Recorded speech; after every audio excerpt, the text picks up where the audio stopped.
slovenska vlada prodaja slovensko morje. Ampak naša Slovenska nacionalna stranka je že leta 2007 v Državni zbor vložila predlog resolucije o meji med Republiko Slovenijo in Republiko Hrvaško. Takrat smo dali izhodišča za vse tisto, kar se zdaj dogaja, in že zdavnaj bi bilo lahko rešeno.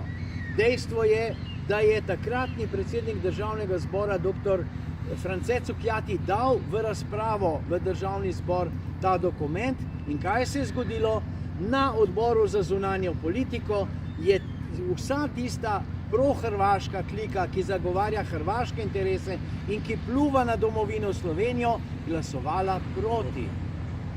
To je bila sramota takrat in svinjarija je danes. Uničujejo nas, ampak poglejte si kompleten dokument na naši spletni strani.